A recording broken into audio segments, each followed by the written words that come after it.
실종 신고가 접수되고 경찰이 대대적인 수색에 나선 지 일주일 만에 조양 일가족의 차량이 인양됐습니다.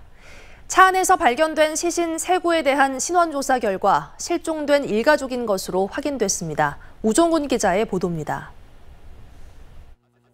크레인에 매달린 승용차가 뒤집힌 채 물 위로 모습을 드러냅니다. 완도에서 실종된 조양 가족의 차량입니다. 차량 내부에서는 시신 3구가 발견됐는데 이들의 옷차림은 CCTV 영상에서 확인된 조양 가족과 일치했습니다. 아빠로 추정되는 분은 운전석에 이렇게 엎드려져 있고요. 그다음에 엄마하고 딸은 뒷좌석으로 추정을 하고 있습니다.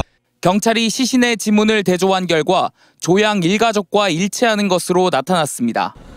인양 당시 차량은 운전석을 제외하고 다른 문이 잠겨 있었는데 차량의 변속기는 주행이 아닌 주차로 돼 있었습니다. 경찰은 국가수에 차량 감정을 의뢰해 고장이나 사고 여부를 살펴볼 예정입니다.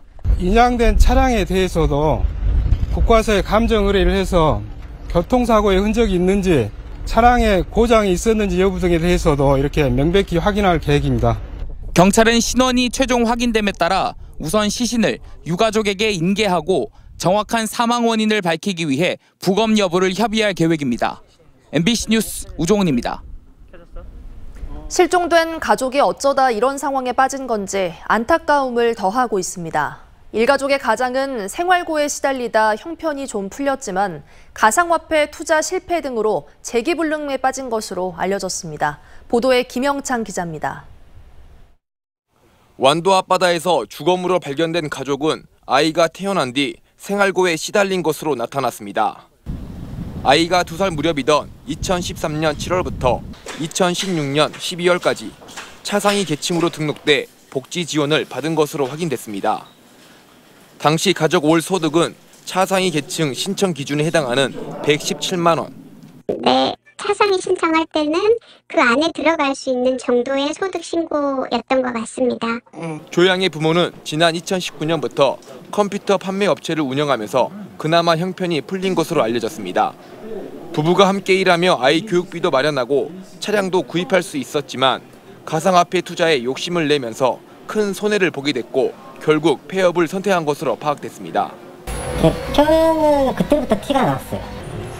언제부터요? 네, 작년 초부터. 세상에 돈이 좀 없나 보다. 금전적인 게 많았었던 것 같아요. 코인 같은 거 좀 많이 떨어져가지고.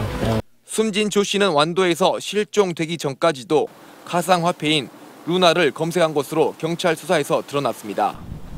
조 씨가 실종된 이후 가족의 집 앞에는 법원의 등기 문서와 금융당국, 도촉장 등이 연이어 쌓여갔던 것으로 확인됐습니다. 너무나 가슴이 아프죠. 지금 지인 직접 알았더라면은 자문이라도 좀 해줘서 최소한 이런 일은 안 나게끔 해줄 수 있었을 것인데 하는 아쉬움도 항상 머릿속에 지금.